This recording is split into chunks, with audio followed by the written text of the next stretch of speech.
Welcome to Immersed. Immersed is a series around music, health, wellness, and technology. Each episode, we bring together a diverse array of perspectives to explore how music and sound can improve our lives. Immersed is brought to you by Studio Feed. Thanks for tuning in and enjoy the show. Welcome, everyone, to another episode of Project Immersed. I'm your host, Sarah Lamb. Today, we're going to be taking a closer look at the art of deep listening and the role of sound in our environments, how both impact our individual and collective well-being and inform our states of awareness, giving rise to the question, what is sonic consciousness? And how does it impact our experience of ourselves, each other, and the world we find ourselves in? To guide us along this theme, we have an amazing panel of guests.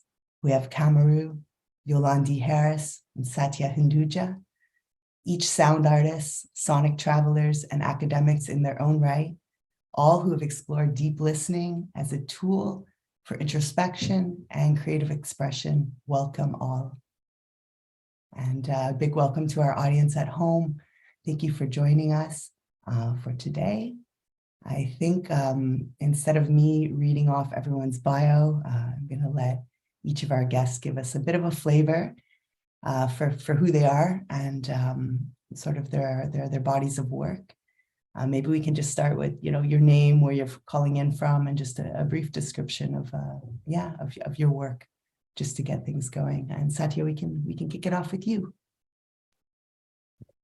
Hi everyone. My name is Satya Hinduja. I am calling in from Brooklyn, New York at the moment, and around an environment of sound that's quite peaceful, funnily enough, in the Brooklyn side of New York.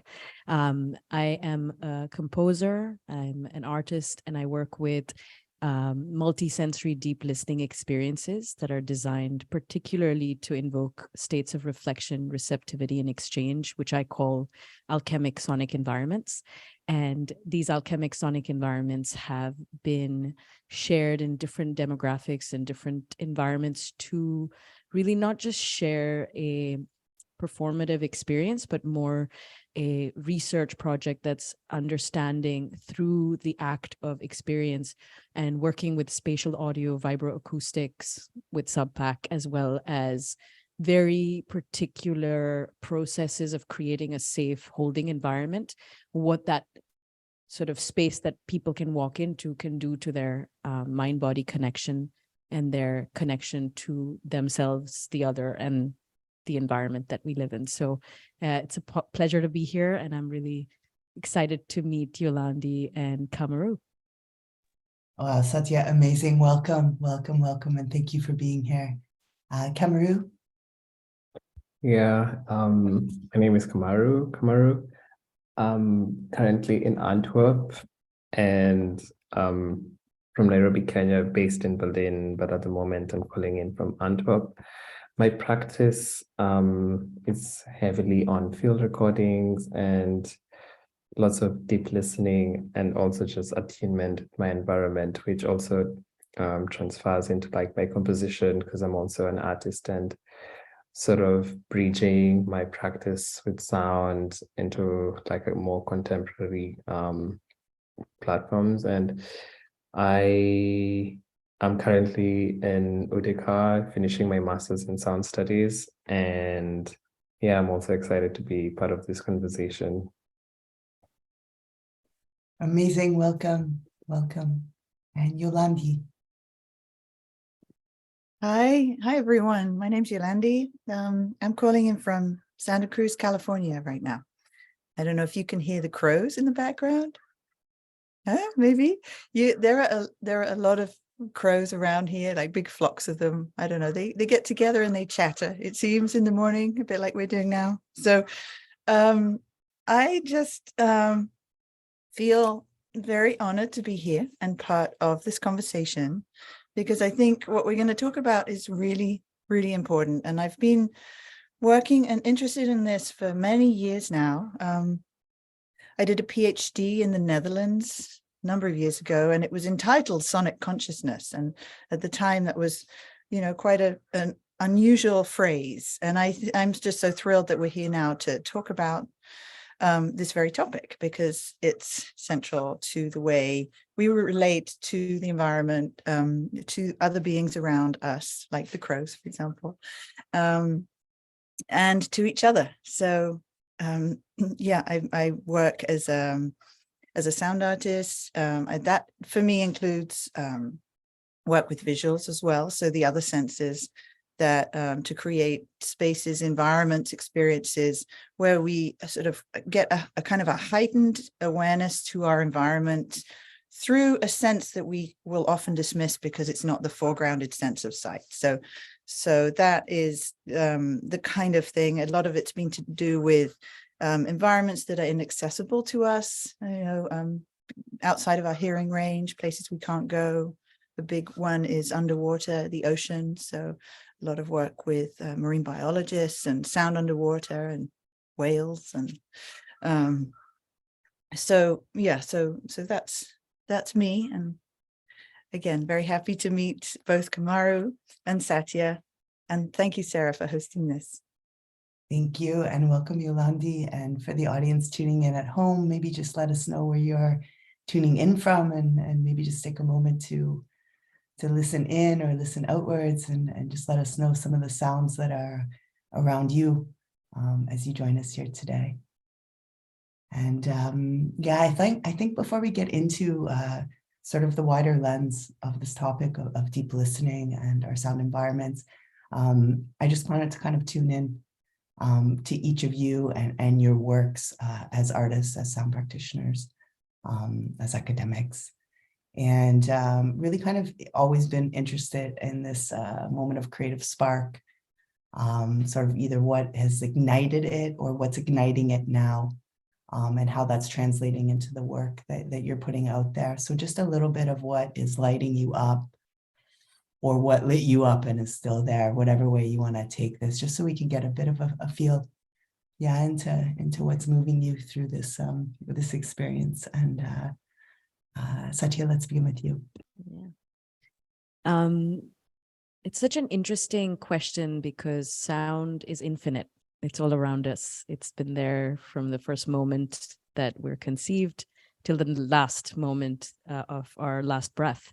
And so the way I sort of think about this work at every step of the way, it's a reconnection to the same source. And so the spark is always present. It's just about how and where you, at least for myself, where I have reached in this very moment from the time I began, and how do I reconnect to that same source, that same spark from a different lens. Because sound is unseen and it's all around us, it is something that kind of reshapes itself and refines itself as your personal consciousness is growing, the way I see it. And so much of the work that I've been doing in the last 8 years, really, Yolande, it's amazing to hear your work with the whales and the underwater marine biologists, because I'm working with one particular frequency since 8 years now. It's 136.10 cycles of sound per second, which is the frequency of the Earth's rotation around the sun. And of course, the 32nd octave off, because it's so low that we can't perceive it. But through the working of this one composition and sharing it with different people and different demographics and different countries, it's just proven to me more and more that really when you reconnect with this resonance of the Earth's rotation, which is so naturally who we are as human beings, time is allowing for us and our brains to uncover what needs to. So it's like emerging consciousness. And so really the spark that I'm always kind of floating amidst is, where's the emerging consciousness moving towards, and how do I respond to it in that moment? Because time is changing, countries change, cities change, people change. But if the deep listening focus is really poignant in that intention, then you just keep responding to that as time is moving forward. So that's kind of how I've been working through this journey of time through sound. And really at this stage where I've reached is understanding that there is a deeper potential in this work that is untapped.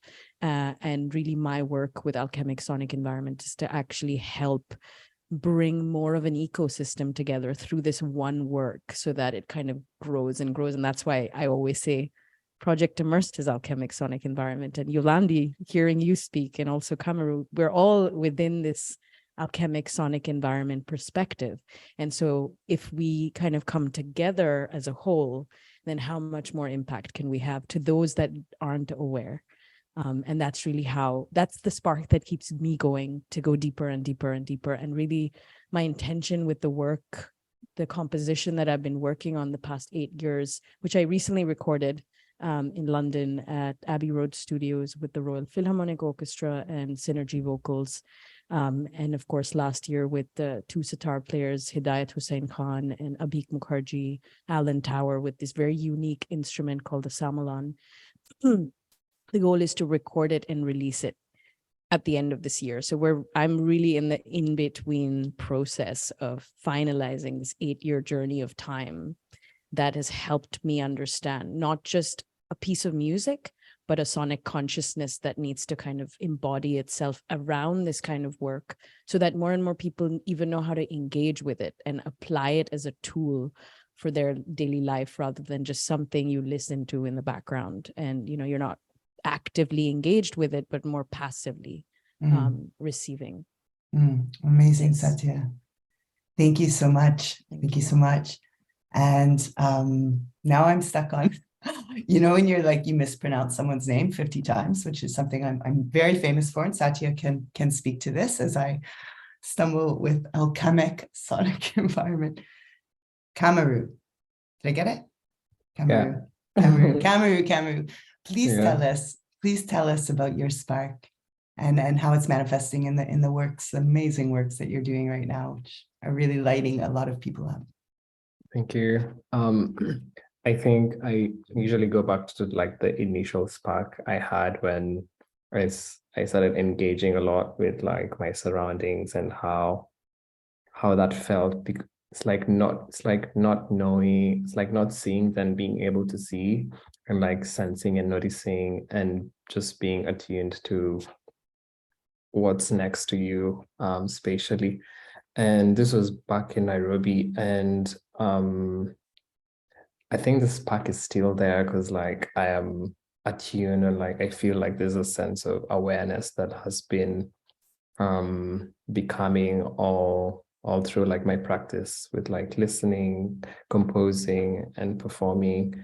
And also with my work, I also like want to invite people like to this spark that initiated earlier on when I bought a field recorder, and then I realized, oh, you can actually like decide how much you want to hear. Like you can have so much control of your surrounding in a more controlled way. But more and more also with my studies, I became quite intentional with like how I want to engage with the surrounding, and still trying to have this spark that I always had, because back when I was recording, I was just like recording. I was so interested with like what this sounds and like wanting to like collect and record. But now it's even more like intentional. Sometimes I have the spark to like record and like think of a project, but most times nowadays I don't carry my recorder. It's like something so not problematic, but like I have to decide why I'm actually engaging with the environment. And it's always amazing when I perform, and like being able to hear people listening is something that like keeps me like, okay, people are actually listening. And at some point it's usually frustrating because you're trying to like invite people, but there's no it feels like you're the only one who's only engaging with what you're trying to put across. But most times I think through performance, it's so beautiful to be able to hear. It's like you can hear people's ears listening, or like just, it's so embodied, like you just become like one thing. And it's always special to remember that, yeah, this invitation, like through your works and pieces and sounds, that people get like an invite to be able to listen more. Yeah.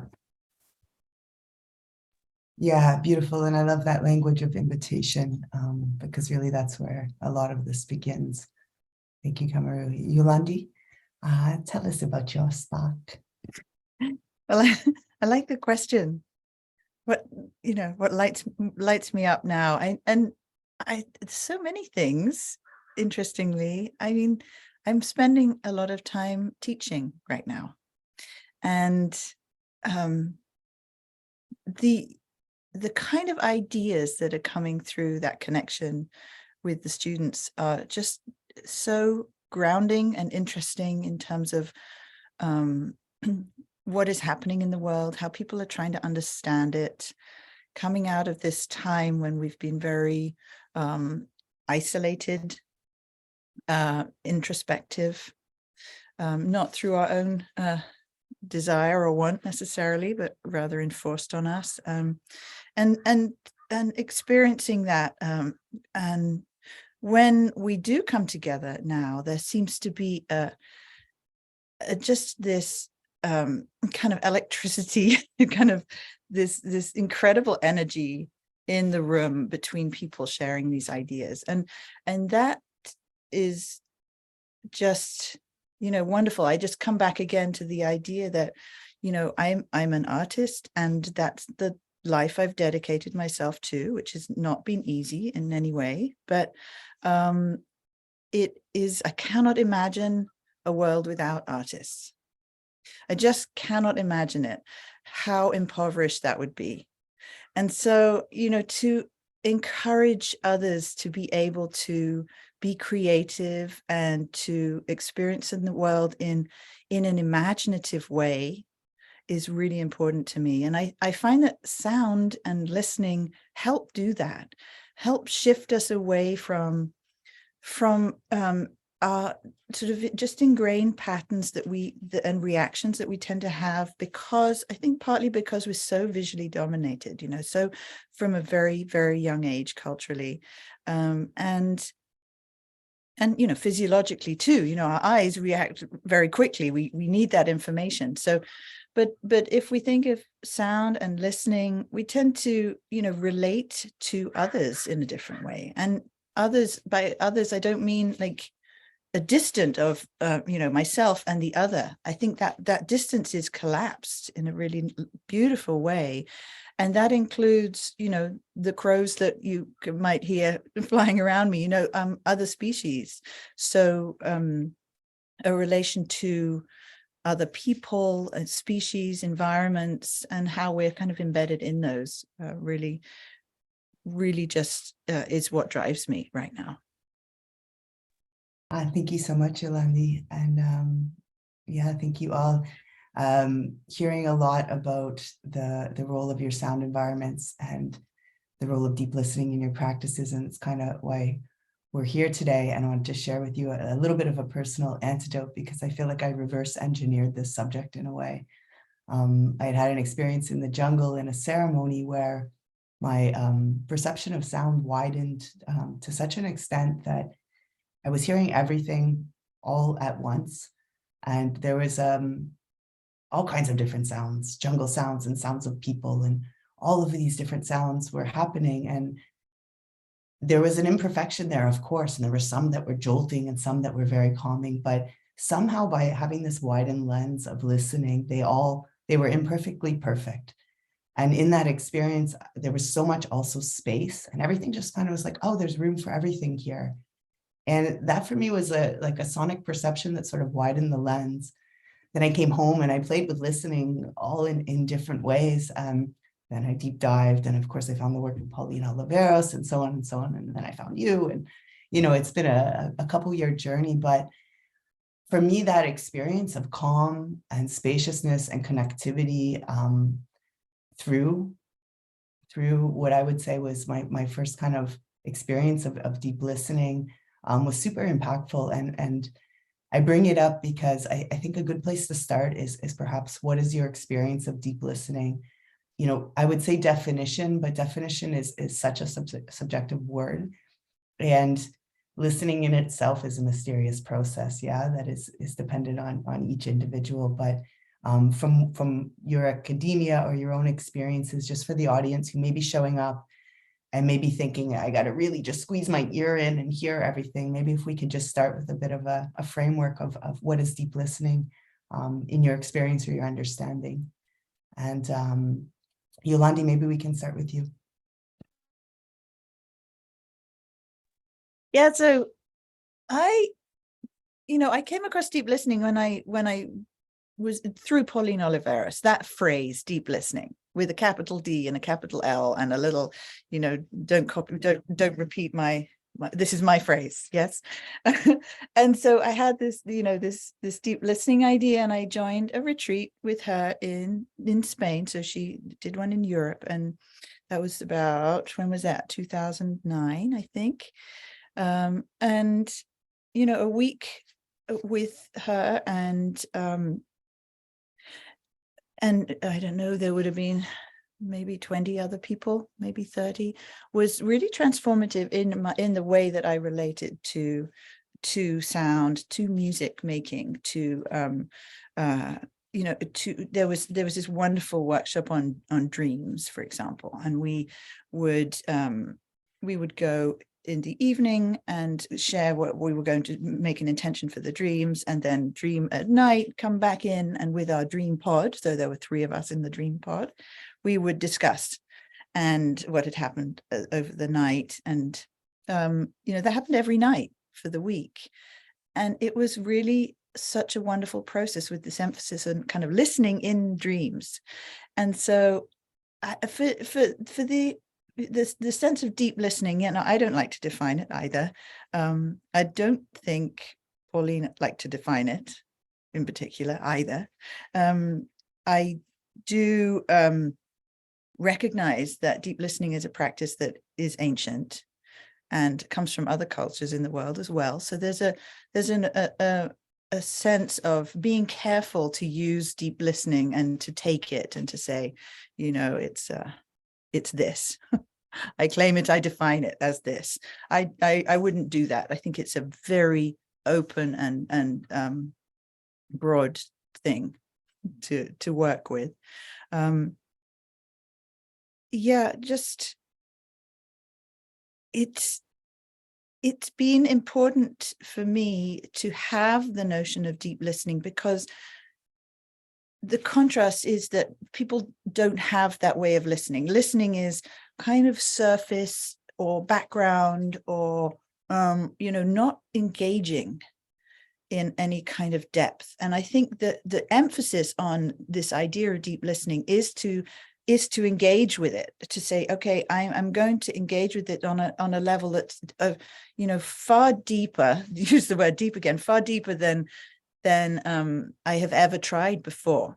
Yeah, which takes so much more commitment and awareness to what is going on. I mean, it's a lifelong journey. It's not something that you can learn in a day or a week or through a definition. It's a practice. It's a way of being, that alters you. And I think that's what's so, for me, that's what's so valuable for it. Thank you, Yolande. And actually, KMRU, I know you do a lot of work, sound walks and working with field recordings in your practice. And Yolande, thank you. Perhaps a better way to approach this question is more through your experience of, and I ask these questions with our audience in mind, with someone who might be saying, okay, deep listening, it can make me feel better, but where do I begin? What do I do? We've seen reflected in your works, KMRU, the art of deep listening, your experience of deep listening, because it comes through in the works that we've experienced of you. And maybe you want to speak to some of those experiences and how they relate to that, or how you're using this art of deep listening, in quotes.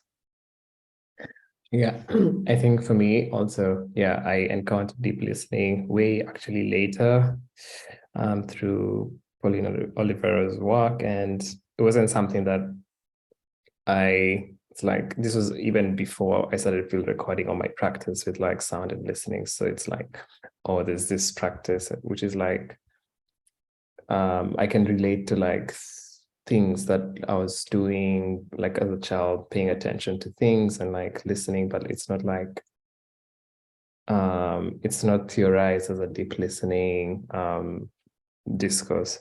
But like, I think for me, my environment sort of accentuated my awareness, like being in different, like growing up in this noisy neighborhood for like 16 years and then moving to a really silent place and then realizing how much maybe I was missing out, or like how much now I could hear more or like listen. And I think that contrast sort of like ignited me to be like more wanting to listen than just hearing what's happening around me, because it was a very drastic big shift on like the noise levels and silence. And it happens when I travel back to Nairobi and come back to Berlin. It's like Berlin is so silent, and when I listen to recordings that I've done in Nairobi, I'm just in shock, because like the range of decibels is just like so high, and being somewhere silent, then you become so aware of the tiniest things and being just noticing and sensing. And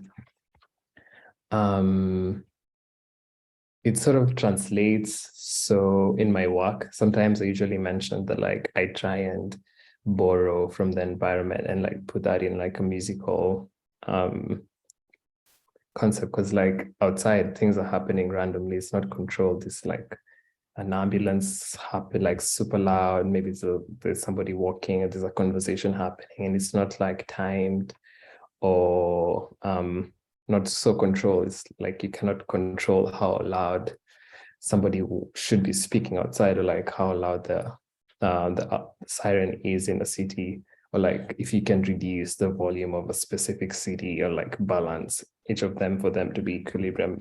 This can't happen. So I try and sort of borrow this idea of like, I just make my music in a way that is so fluid, where I don't sort of use like meters and stuff, just pick an instrument and put it somewhere in the timeline that maybe that's the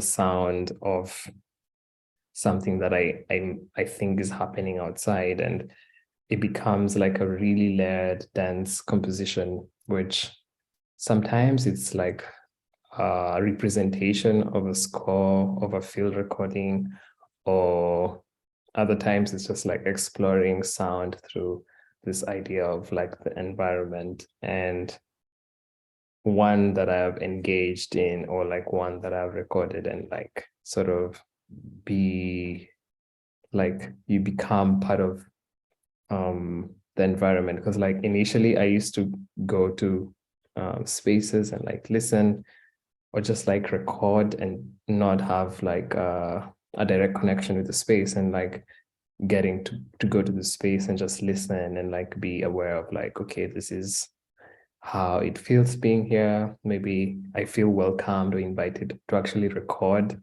even if it's somewhere like in Nairobi, or I don't know, where I feel comfortable recording. And there's this sense of connectedness with the space.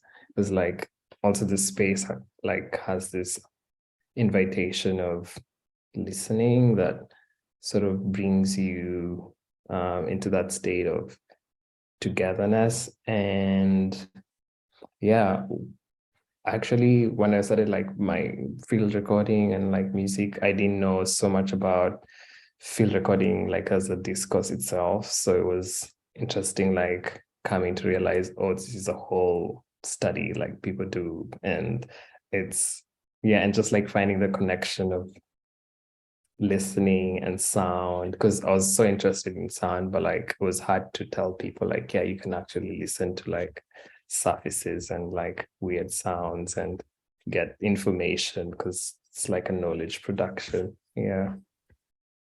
Amazing. Thank you. And you know, bridging that over to you, Satya, I was wondering if you could also touch on, because I know this is really prevalent in your work, this experience of listening with the whole body, you know, and perhaps I know you're working with a lot of low frequencies. Some of them are audible, some are, you're using technology in different ways to sort of, point to our experience of sounds is more than just what's coming in the ears. Maybe if you can weave that into your response definitely. I love to hear, Yolande, yours, as well as KMRU, your perspectives on deep listening. And mine is such a, I would say, wild journey, because similar to you, KMRU, I was born in Mumbai, which is a very noisy city. There's no moment in time. It's one of the most noisiest cities in the world. And I was born in that environment with the ancient wisdom of Nada Yoga and Nada Brahma, which means actually Nada means sound and Brahman is creation. So really the essence of deep listening comes from the environment that I was born in, but I couldn't tap into it because of all the noise. And so it was a journey of time that made me leave. Similar to your experience of going to Berlin, I came to New York, which is not Berlin, so it's not silent. But in the process of uncovering the act of listening to music, and music led me to make decisions that are uncovering this process of deep listening, I started to become reminded of the essence of why and what deep listening is, and how it's actually the force that brings us all together as human beings, because we're all vibrating beings. And through this kind of uncovering this emergent consciousness that keeps sort of revealing itself through layers and layers of, you know, the question that was asked was, how do I even start? Like, you know, because we're so focused on sight in the world, but you can even start with sight. Actually, you can slow down your sight. You can look slower. You can start to then, by looking slower, start to haze your gaze. Through hazing your gaze, you can actually start to become aware of the environment you're in, whether it's, you know, ahead, behind, to the left, to the right, and really tune into this act of spatial awareness, which for me, it was funny because I got to know of Pauline Oliveros much later, but I was born in this kind of like Indian Vedic perspective.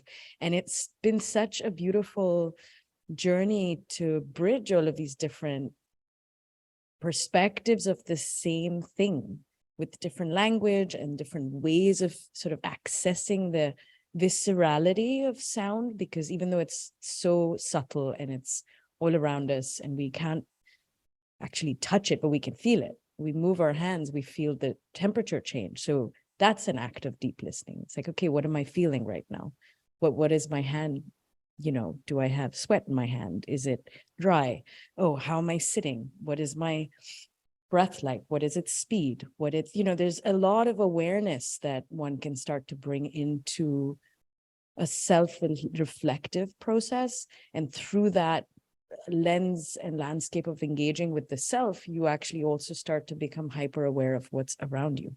And then the relationship between the self and the external becomes this kind of dance of deep listening that we're all engaged in at all times. So in that way, I started to obviously, you know, with my practice of music for film and then composing for art and then, you know, writing music for dance floors and moving through all these different, I would say, industry types, I discovered a frequency that I've been working with. And the frequency it is a low frequency. It's 136.10, but then I work with it doubling an octave lower, and I keep kind of working with frequencies that are focusing on the vibroacoustic nature, because I started to understand that because there are different types of people in the world based on different environments that they've been born in. For someone maybe like Yolande, you were born in a silent environment.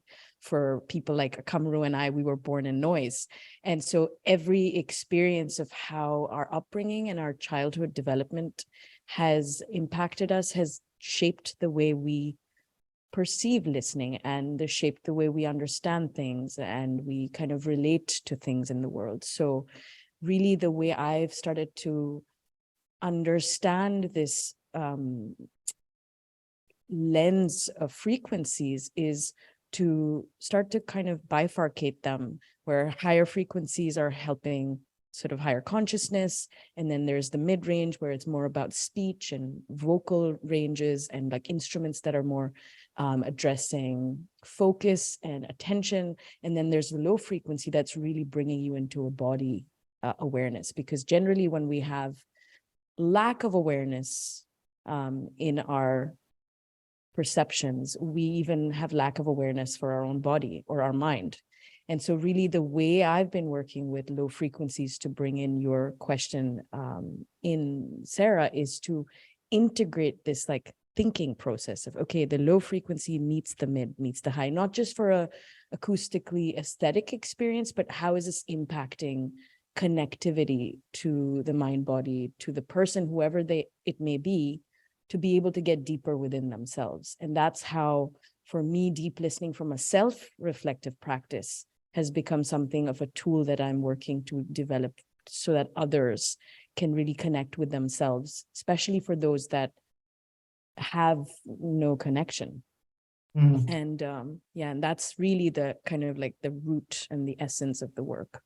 Yeah, and what I'm really hearing coming out of that is kind of jumping into the framework of this conversation, which is really exploring how music and sound can impact our well-being, and that of the world we live in. Is I keep hearing this word connectivity come up over and over again, and I think that it's really important because we talk about health and music and sound, and of course we can get into the neuroscience and we can get into how it affects the brain, and we do that in some of our discussions, but yeah, the connectivity piece and how that plays into our general health and well-being, I think is something really important, something that I'm hearing from each one of you as you speak of your experience of deep listening. And I kind of wanted to go over to you, Yolande, because we were just kind of dabbling with inaudible sounds, and I know that you are working with environments that are incredibly precious, and environments that offer a reflection not just on our own selves, but on our relationship with the planet, on Mother Earth, which is, you know, arguably an extension of ourselves, or vice versa. But you know, let's dive in a little bit, pardon the pun, into the oceans that you explore and some of your work with the natural habitats, the role of the sound environments, and the reflection on our health, our well-being. What are you seeing out there? What are you hearing, listening? Yeah, so it's just, it's such a big topic. I mean, people have been listening to the ocean and connected to water for, you know, in so many different ways. Yeah. That I wanted to get involved with it. I wanted to study it more. And it's like, where do I start? Do I start from swimming? Yes, immersing my own body in the water and feeling it. What is that like in different oceans? It's so different temperatures. Yes, it's very different. Yeah. What would that be like? Or, you know, what kind of knowledge can I take from from other practices of maybe listening or listening through water, or, you know, our bodies are water, or, you know, how are we connected, things like that. Or I go to scientific explanations of what is it like underwater. So like dealing with many different forms of kind of knowing the world. Yes. And trying not to prioritize one. So I don't prioritize just the scientific, for example, as the form of knowledge making. I think it's essential and wonderful, but I try to balance it with other ways of knowing. Yeah. I grew up by the ocean. I grew up in and on it, you know, and next to it. And it sort of soaked me completely, immersed. I was immersed in it on the south coast of the UK, so the Celtic lands, yes, those places where the clouds form off the ocean and come over land, and it's almost as if they are ocean. Yes, it's not that different here in Santa Cruz in California, this Pacific Northwest, sorry, not Pacific Northwest, the Pacific Ocean here.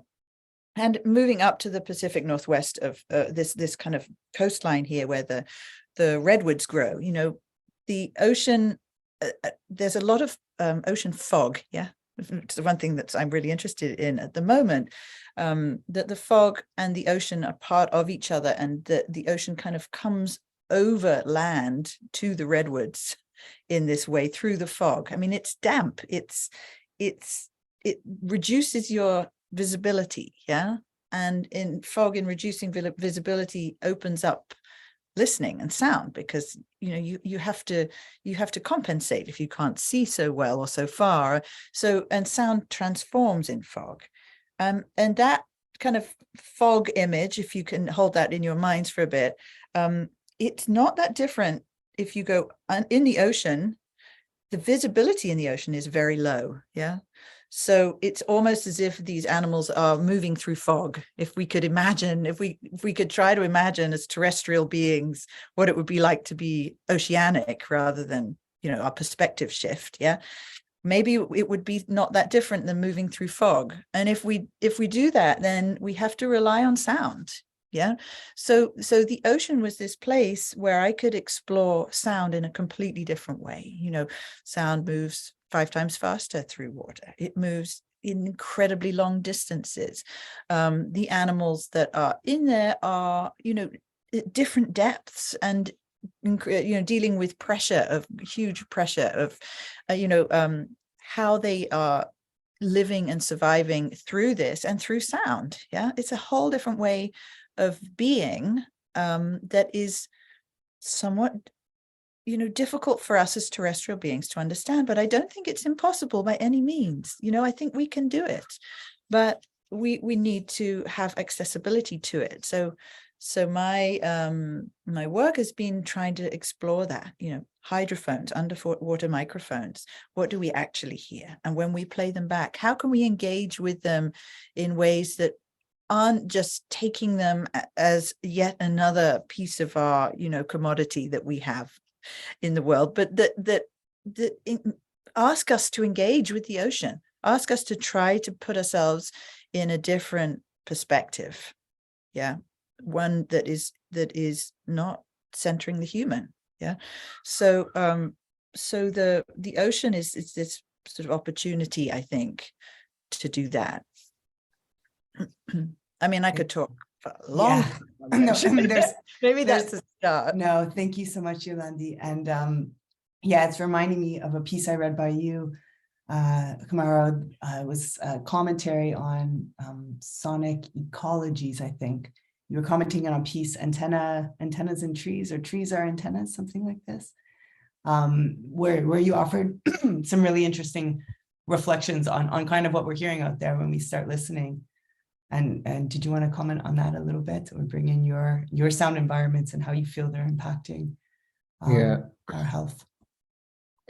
There was this time where I was like wanting to engage more on the unheard sounds, like, yeah, with hydrophones, but I was focusing more with electromagnetic sounds because I was home a lot and I couldn't leave, and I had this microphone and connected a lot with devices and light and bulbs, and I wanted to explore how the room sounds, and I was just in awe how much hum, buzz was there, and I was curious how this affects how I'm feeling in a space, because like in Berlin I can hear now my fridge when it's like humming, and like this hum sometimes it's like so loud, and when it just like breaks it's like, oh, it's silent now, and it's just like the fridge. And I started exploring deeper into electromagnetic sounds and sort of recording like bulbs, like my phone when I scroll through like social media, what that sounds like, my laptop, how much electromagnetic waves like are being transmitted in my space, because it's a lot, because we all have these devices and appliances and they all make sounds. And for me, I was approaching it like very creatively in a way that these sounds also have voices and things to say, and trying to be like a bridge for them to like make a piece. So I was making pieces for specific things based on the sounds that they have. And yeah, it's because I was thinking maybe these sounds are also considered like natural, like nature sounds, but like they're not perceivable with the ear. It's, you have to use these devices to listen. And it's also interesting, like the range of frequencies that they transmit, like super high or like very low. That, yeah, and I was curious thinking about like if this is affecting us in a way, which I think studies have been done or are still happening, but I'm not sure if like this electromagnetic waves sort of affect how we feel. But like I think like in this space there's this constant hum of the dance rehearsal, and it's aware until you like listen on like a microphone that there's this hum like throughout the building. Yeah, maybe something can be done and it will change how maybe the dancers move in the space. Yeah. Yeah, and I was saying before we jumped on the record button for this that, you know, I had spent 2 months in the jungle and then I came back to the city, and someone had said to me there that, you know, when you're in the jungle, the sounds are harmonious and it's kind of like a massage to your subconscious. Whereas when you get back to the city, depending on your city, but the sounds become almost like they're competing for your attention. It's an attack on the subconscious sometimes. There's just so much to take in and going on. And some are programmed to attack your subconscious and others are just happening. But just that sort of undercurrent that we're experiencing as humans through our sonic realities is in fact affecting our sense of calm, our sense of well-being, our ability to be open, to connect and engage, or to feel that we need to be shut down and closed off to protect ourselves. And it's a passionate subject for us at Project Immersed, for myself personally, when we start to kind of edge into the other side of sound environments, into the new noise pollution, you know, and a big part of raising this sonic consciousness, sonic awareness, starting to just perceive through sound, is also from a place of, guys, like, let's listen here, because there are some things going on in our environments that if you follow that sound down to the intent is for development or for production or for, you know, and it's hurting us. So just kind of to raise that flag, as we like to do in most shows, around noise pollution and its impact on our well-being. And I don't know if anyone has anything that they want to add to that piece. But one of the things you mentioned related to technology, and I know each of you are working with that in interesting ways, is sort of this intersection of technology in your sound environments, in your work, and how you're sort of perceiving through that lens and bringing it back around. Maybe Satya, you want to start with yourself? Yeah. Just to respond to, you know, this aspect of noise pollution and well-being and illness, it's such a pressing desire that I hold within me to bring this awareness to people that are building systems, because they're not aware of the impacts at the level of the nervous system and the brain-body connection. That's why they just keep producing, like you said, they keep producing it and developing material things that control and protect us, for sure. But if it was done with more intention, with more awareness, then we could actually have a sonic consciousness that's not just developing, you know, with technology and communication and all of these amazing things that we're moving towards, but also kind of thinking about our human well-being alongside.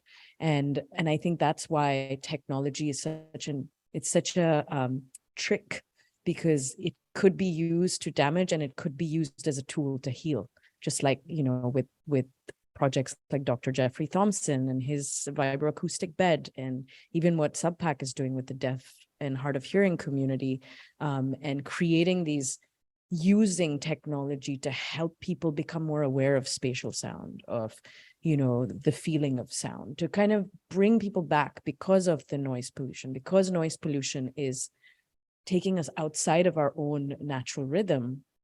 And like you said, some of these things are programmed in cities. It depends on which city you are, but you know, it is all over us. So how do we constantly bring more awareness by partnerships and bringing people like us together more beyond listening, but to actually activate things in environments where people need to understand this so that we can actually make change. And I think that's really where it's very exciting to be in these calls, you know, Sarah, that you always contact to be part of, because I feel like our ecosystem's growing. It's like, oh, now, you know, I know Yolande and KMRU, and we've had talks in the past, and we can actually do projects to help bring this awareness out. So, and then one day, you know, and I truly believe this, that one day we will have sound related hospitals where people are utilizing frequencies and compositions and, you know, technology to help people come in one with themselves, to heal, to understand what it is about listening, and how do you kind of work with that tool, which very much what Yolande, you said, it's like a subliminal sort of it's a sense that doesn't really attract your attention unless you're in a forest or in some kind of extremely, you know, like ancient people, we were listening and that's how we knew what was going to happen. But now, how do we break through the noise to actually listen to the silences, and through the silence or through the sort of natural sounds move towards silence, so we can actually connect with ourselves and make better decisions? Yeah. And that's it. And, you know, I debated tossing out the question, what is sonic consciousness? But I think it's just this like envelope, floaty. And Yolande, thank you, because I did lift it from you. I really did. And then it became super philosophical. And now, like the deep listening, I've given it to all to muse on. But yeah, we're getting close to the end of time. And I'm realizing as I'm chatting with each one of you, yeah, you're ambassadors through the work you're doing. You're raising awareness of music and sound, and people are feeling through experience that impact. And so like that spark we talked about at the beginning is being lit up through the beautiful work that you're doing. And for that, I say a huge thank you. I mean, that's amazing, amazing work. And I think we'll use the last few minutes we have left to talk about, you know, the work you're doing right now, what you have coming up, where people might check you out, anything you want to say, what you're hearing out there. I mean, this is your time to shine. Before we wrap it up for the day. Let's see, I'm going to mispronounce your name again. What's it? Come on. Yeah. It's for you. Okay, I'm gonna jump on. Yeah, at the moment, I'm working on a dance project. I can't say much, but like, it's so interesting how the body, because I'm also like taking part with the dance, like rehearsal and engaging with the dancers and the whole team, and how the body listens to like how you become so centered with your body, and how much dance does to your body, because you listen so much. Because like at some point during the rehearsals, I was trying to do what they were doing, and my body was like, no, you cannot do this, KMRU, like just listen to your body. And it's interesting just like watching dancers like move, because it's like they're listening. It's like it's so, I think it's like mind-blowing just like what they can do with their bodies, and how every part is connected, and like it's like reasons of like different things that are happening in the body, and constant listening. And it's individual yet like connected with like the group of people, which is something interesting that I've been learning about my body this whole week, with movement and like hearing sounds. And yeah, so this is, yeah, I'm just like in this body discuss at the moment with dance. And yeah, yeah, I'm not sure, but like, yeah, at the moment I'm finishing my master's, which I'm excited for. But like, yeah, I'm possibly gonna have lots of music coming out at some point this year, and maybe a few shows. Yeah.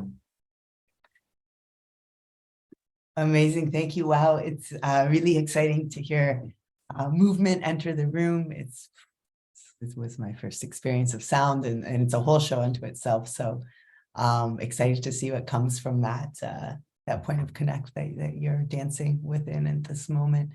Yolande, give us the lowdown on what you're working on, where we can find you, what's coming up, anything good. Yeah. So I'm working on some projects that have been kind of brewing for a while, and they're starting to form now. One is a project based in Amsterdam, a park in Amsterdam called the Amstel Park, historic place, and it's a group of 4 international sound artists brought together to research in the park using artistic research kind of ideas, be in the park, and then we'll have an exhibition in October.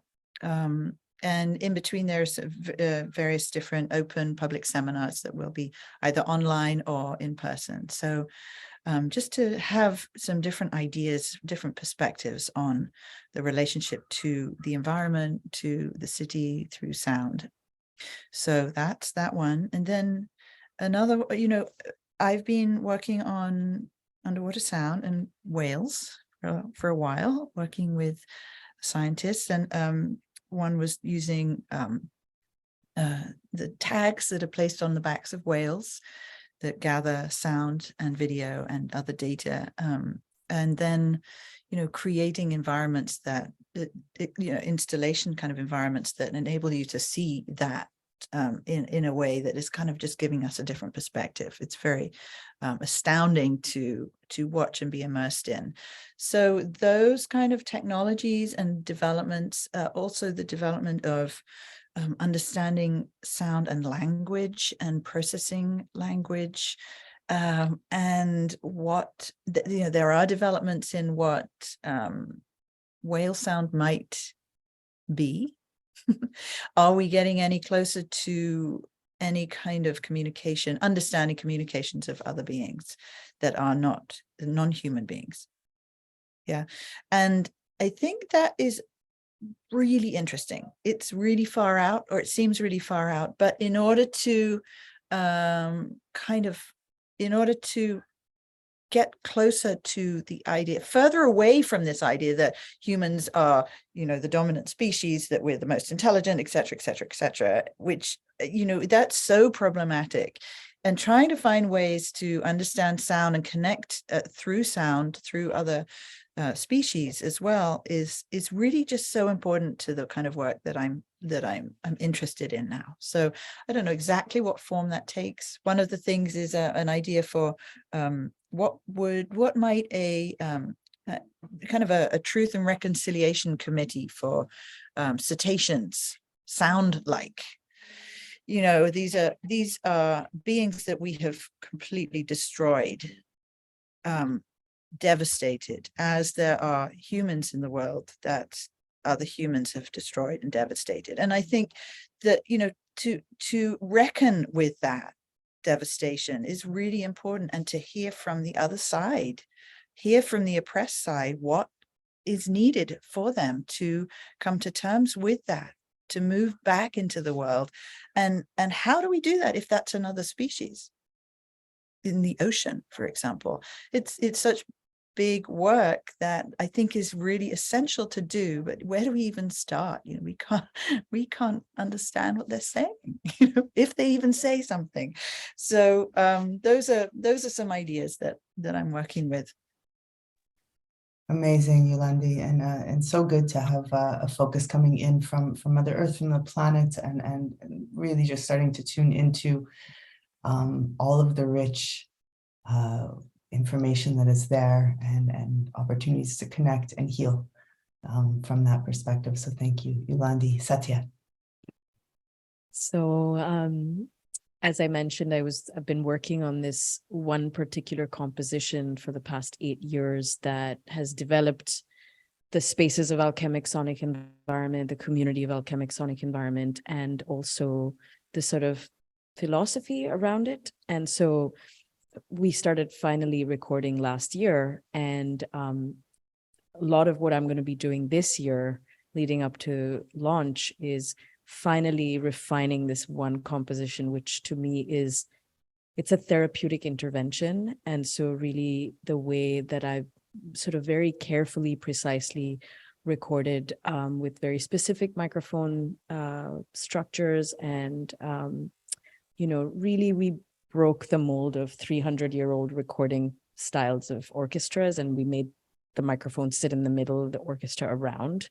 So there's a lot of post-production that I'm going to be engaged in this year. So there will be a lot more of a back end while I'm finishing, but alongside planting more seeds of alchemic sonic environments, structure and foundation. So really you will see at the end of this year, the final launch of Essence from this journey that has been, the way I think of it, as a lifelong journey, but it's just 8 years of time that is going to be ready to share with the world. And I'm so excited because knowing how much impact it's created for those people that have been in alchemic sonic environment spaces, and to be able to bring it out to a larger community and field of people all over is really where my heart lies. And so I'm hunkering down to complete it so I can be of service to everyone. That's amazing, Satya. And yeah, from hearing from those who have experienced some of your installations, for lack of a better word, there is no space-time anymore. Yeah. So the fact that you've had 8 years of it to end up with none of it is really pretty amazing. So congratulations to you. Thank you. And I think, my friends, we are nearing the end of all of our time together. So let's see where to start. Let's start by thanking each one of you for joining us. Yeah, for bringing your presence here today, and for all that you do out there in the world. I want to thank our audience for tuning in, for being with us, for continuing to show up, for chatting, engaging, and really joining this sonic journey that we're all on together, spreading awareness of the transformative power of music and sound, and just, starting to widen our lens and really tune in, listen to our hearts, listen to the sounds inside of us, listen to the sounds around us, and just be in a moment of receptivity. And from that place, we can start to connect in to each other, to ourselves, to this planet, and hopefully move into a place of harmony, into resonance together. So I want to thank you all for joining us. I want to thank our amazing partners over at Subpack. We want to talk about people who are feeling sound. It's right there. It's the vibration, Studio Feed, and our partners, Reverb, Venture Partners. Thanks again. You've been watching Project Immersed. Thanks for tuning in. We will see you soon. Thank you. Thank you.